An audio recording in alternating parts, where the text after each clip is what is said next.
দেখবেন আমরা রিভিউ করতে বসে একটা কথা বারবার বলি যে একটা সিনেমা না একজনের পক্ষে কোনোদিন পুল অফ করা সম্ভব নয়। সে যত বড় স্টার বা সুপারস্টার হোক না কেন, এটা টিম ওয়ার্ক। প্রত্যেক কটা ডিপার্টমেন্টকে ভালো কাজ করতে হয়, তবে একটা সিনেমা দর্শকের পছন্দ হয়।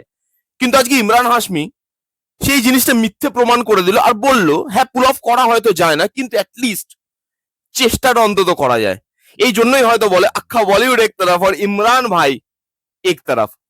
হল থেকে দেখলাম আবার আপন 2, নিতিন কাক্কর এটাকে ডাইরেক্ট করছে, ইমরান হাশমি দিশা পাটানি আছে লিড রোলে। কেমন হলো সিনেমাটা?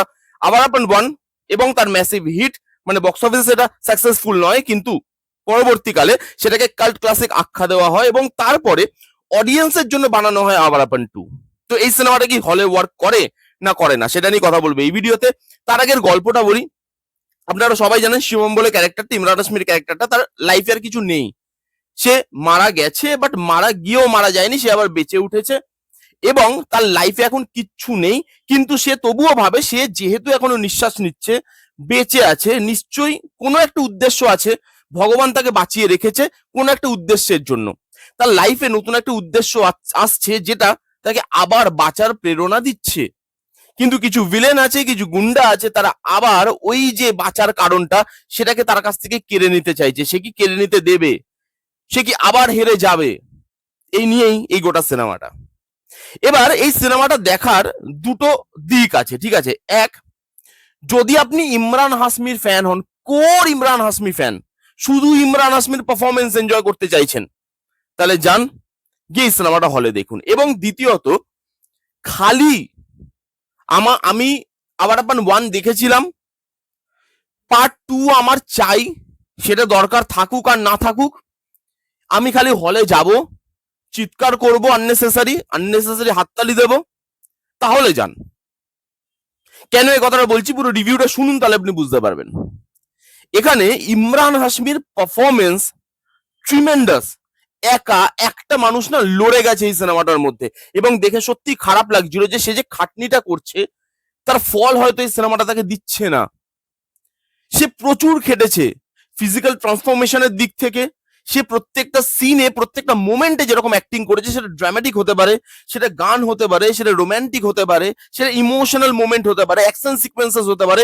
আপনি কোন জায়গা ছেড়ে কোনটা বলবেন যেখানে ইমরান হাশমি পারফরমেন্সের চেষ্টা করেনি?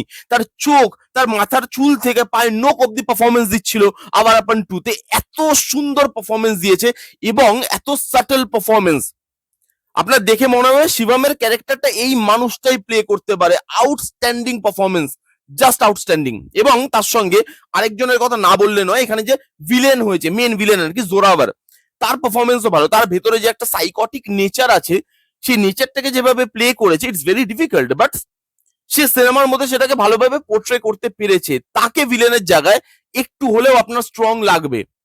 গানের কথায় যদি আসে, আবার আপন 1 এর ধারে কাছে আবার আপন 2 এর গান নয়, এটা আমি বারবার বলে এসেছি, ধারে কাছেও নয়। কিন্তু গানগুলোকে যেভাবে ইউজ করা হয়েছে, ইউজটা ভালো গানের।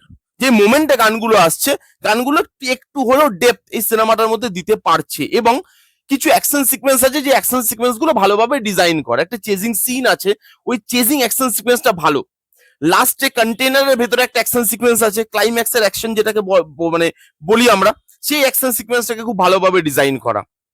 এছাড়া এই সিনেমাটা দেখার বা এই সিনেমাটা বানানোর কোনো কারণ নেই, বিশ্বাস করুন। আপনি যখন সিনেমাটা দেখবেন আপনার মনে হবে এই সিনেমাটা হয় না, জাস্ট ফ্যান ক্যাটার করার জন্য জোর করে সিনেমাটাকে বানিয়েছে। এই সিনেমাটা বানানোর দরকারই ছিল না। এখানে একটা কারণের জন্য ইমরান হাশমি আবার তার পুরনো লাইফে ফিরে যাচ্ছে। এবার সেই কারণটা তো স্ট্রং হতে হবে। একটা মানুষ সবকিছু ছেড়ে দিয়েছে, রিমোট একটা জায়গায় গিয়ে বসে আছে, সে জাস্ট বেঁচে থাকার জন্য কাজ করছে, তার লাইফে আর কিছু নেই, সে হেরে গেছে। সে মানে সেটা যে আমি হেরে গেছি। সে আবার তার পুরনো লাইফে ফিরছে, তার একটা কারণ আপনি দেখাচ্ছেন, সেই কারণটা তো আপনাকে দেখাতে হবে। এমন ভাবে জিনিসটা জাম্প করলো, আপনার মনে হবে কি যে ভাই এটা কি, মানে এটা হয় না। এটাকে জোর করে জাম্প করি আবার বললো চলো আবার আপন 2 স্টার্ট হয়ে গেল, এবার তোমরা অ্যাকশন সিকোয়েন্স এনজয় করো। এটা কি ধরনের ভাই রিজন? এটা কি ধরনের স্টোরি? এটা কি ধরনের রাইটিং যেটা আপনাকে ইমোশনালি কোথাও গিয়ে সেই হুক পয়েন্টটা দিতে পারছে না? আবার আপন 1 শুধু অ্যাকশন সিনেমা নয়, অ্যাকশন সিকোয়েন্স ছিল, আবার আপন ইমোশন হেভি একটা সিনেমা, ইমোশন বেসড একটা সিনেমা। এখানে ইমোশন ওয়ার্ক কি করে না, কারণ এখানে ইমরান হাশমির সঙ্গে একটা বাচ্চা মেয়ের কেমিস্ট্রি দেখানো হয়েছে। একটা সিন বাচ্চা মেয়েটার সঙ্গে কনভারসেশন করছে, পুরো সিনেমাতে একটা সিন আপনি এই বাচ্চা মেয়েটার সঙ্গে ইমোশনালি সেই কানেকশনটা অডিয়েন্সের তৈরি করতে পারবেন বলে মনে হয় একটা হিরোর, যেখানে তার সঙ্গে অনেক বেশি সিন ডিমান্ড করছিল, সেটা না দিয়ে যে একদম রদ্দি পারফরমেন্স দিচ্ছে দিশা পাটানি, যে খালি নিজের বডি শোয়িং ছাড়া আর মুভিতে কিচ্ছু করছে না, এবং তাকে রাখাও হয়নি আর কিছু করার জন্য, তার সঙ্গে আপনি ভুরি ভুরি সিন দেখিয়ে যাচ্ছেন। মানেটা কি? বাচ্চাটার সঙ্গে সিনগুলো তো ইম্পর্টেন্ট, এমন ভাবে মিশন কমপ্লিট করছে যেন লোহার তৈরি একটা মানুষ ইমরান হাশমি, তার কিছু হয় না। এটা না সিনেমাটিক লিবার্টির পিকে চলে গেছে এই সিনেমাটা। বাথরুমে, জেলের বাথরুমে মারামারি হচ্ছে, সব কটা কয়েদি সেখানে খালি পায়, ইমরান হাশমিও কয়েদি, সে জুতো পরে মারপিট করছে। ছোট ছোট ডিটেলস তো বস, এইটুকু এইটুকু ডিটেলস আমরা অ্যাজ অডিয়েন্স দেখতে পাচ্ছি। সিনেমাটা একবার দেখে তোমরা এতবার সিনেমাটা দেখছো, বানাচ্ছো, বানানোর পরে দেখছো, এডিটে বসে দেখছো, এত এই ছোট ছোট ডিটেলস গুলো তোমাদের মাথায় আসে না যে এগুলো আমি কেন রাখছি, কেন ইমরান হাশমিকে খালি পায়ে আমি দেখাচ্ছি না? সব কয়েদিরা একরকম ড্রেস পরে আছে, ইমরান হাশমি একরকম ড্রেস পরে আছে, চলো ফাইন, ঠিক আছে, মেনে নিলাম। কিন্তু এর পর যেখান থেকে ইমরান হাশমি জেল থেকে পালানোর চেষ্টা করছে, ওই সিনটা সিনেমাটিক লিবার্টির পিকে চলে গেছে। মানে সিনেমাটিক লিবার্টির 1 নম্বর লেজেন্ডারি সিন যদি কিছু হয়, সেটা হচ্ছে এই সিনটা। মানে কি কারণ আপনি কিছু বুঝতে পারবেন না। শাবানা আজমি, শাবানা আজমি কেন আছে এই সিনেমাতে?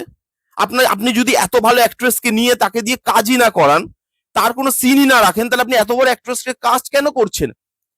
এরকমই একটা ক্যারেক্টার আপনি দেখবেন কলিযুগে, যে ক্যারেক্টারটা ছিল আমাদের অমৃতা ম্যামের যে ক্যারেক্টারটা, ওই ক্যারেক্টারটার যে টেরারটা, এটা আপনি বুঝতে পারবেন। অমৃতা ম্যাম শান্ত গলায় কথা বলছে, আপনি টেরারটা বুঝতে পারবেন। এখানে টেরারটা ফিলই হয় না শাবানা আজমির। শাবানা আজমি উইকেস্ট ভিলেনের মধ্যে একটা বানিয়ে দিয়েছে। শাবানা আজমিকে এত ভালো পারফর্মার হওয়ার পরেও তাকে যদি জায়গা না দেওয়া হয়, সে কি কাজ করবে? খালি 2 মিনিট বাদে বাদে আপনি অ্যাকশন সিকোয়েন্স দিচ্ছেন, কিন্তু সেই অ্যাকশন সিকোয়েন্স গুলো উইথ কজ হচ্ছে না। আবার আপনার ওয়ানে অ্যাকশন গুলো, তার একটা কারণ আছে। ইমোশনাল মেটেরিয়াল দেওয়ার জন্য আপনি আবার আপনার ওয়ানের যতই সিন তুলে আনুন, শ্রেয়া সরনকে যতই তুলে আনুন আপনি, শ্রেয়া সরনের পারফরমেন্স আর এখানে আমাদের দিশা পাটানির পারফরমেন্স, আপনি কোনো জায়গায় কোনো দাড়ি পাল্লায় মাপতে পারবেন না। তো শ্রেয়া সরন আলাদা লিগের পারফর্মার, এখানে দিশা পাটানি জাস্ট ফেল, পারফরমেন্সে জাস্ট ফেল করেছে। কেন সে সিনেমায় চান্স পায় না, আপনি এই সিনেমাটা দেখলে বুঝতে পারবেন। তার করার জায়গা ছিল, একটা ইমোশনাল সিন ওয়ার্ক করাতে পারছে না অন স্ক্রিন। হিরো ভিলেনের টাসেল দেখতে মজা লাগছে না, কারণ যে রিজনটা দেখাচ্ছে, সেই রিজনটা এত তাড়াতাড়ি চলে গেল, এবং সিনেমাটা যেভাবে ছুটতে শুরু করে, তারপরে খালি অ্যাকশন সিকোয়েন্স, অ্যাকশন সেখানে দাঁড়াচ্ছে না, ইমোশনে চলে গেল। ইমোশন এসছে, চলো দাঁড়াও, হোল্ড করো ইমোশনটা, দর্শকের সাথে কানেক্ট হওয়ার টাইম দাও, দাঁড়ালো না, ইমোশন শেষ, আবার অ্যাকশন শুরু হয়ে গেল। এত তাড়াহুড়ো কিসের? আপনি আবার 2 বানাচ্ছেন, দর্শক এটা দেখতে চাইছে, আপনার একটা বেসিক রেসপন্সিবিলিটি থাকা দরকার as film maker, as production house. একটা একটা একটা সিনেমার একটা রেসপন্সিবিলিটি হয় যে আমি আবার 2 বানাচ্ছি, দর্শক এক্সপেকটেশন নিয়ে আসছে, ভুরি ভুরি টাকা খরচা করে সিনেমাটা দেখবে, এবং সেটা দেখছেও, ভালো রেসপন্স পাচ্ছে। কিন্তু এটা 2 দিনই চলবে, হয়তো 3 নম্বর দিন সোমবার মঙ্গলবার থেকে এই সিনেমাটার বক্স অফিস কোথায় যাবে, যখন তারা হলে গিয়ে এভাবে ঠকে বাড়ি আসবে, যখন দেখা যাবে যে ইমোশনের নামে শুধু দিশা পাটানির বডি দেখতে পাচ্ছি আমরা, ইমোশনের নামে শুধু এখানে এসে শাবানা আজমির ডাল কিছু ডায়লগ দেখতে পাচ্ছি আমরা, বাচ্চাটার সঙ্গে কোনো সিন দেখতে পাচ্ছি না, যেটা পরবর্তীকালে আমি ভেবেছিলাম যে ভাই কিছু দেখাবে না। ইমরান হাশমির পারফরমেন্স ভালো, তার প্রেজেন্টেশন ভালো, কিন্তু কতক্ষণ একটা মানুষ চেষ্টা করবে? আমি চাই ইমরান হাশমি ব্যাক করুক, আমি চাই, আমি ইমরান হাশমির ফ্যান হয়ে বলছি, আমি চাই এই মানুষটা ব্যাক করুক, বিকজ এই মানুষটা ভালো পারফর্ম করতে জানে। কিন্তু এই সিনেমাগুলো দিয়ে হবে না, আলাদা কিছু নতুন কিছু ট্রাই করতে হবে। বেসলেস একটা সিনেমা। এই ছিল আওয়ার আপন 2 এর রিয়াকশন।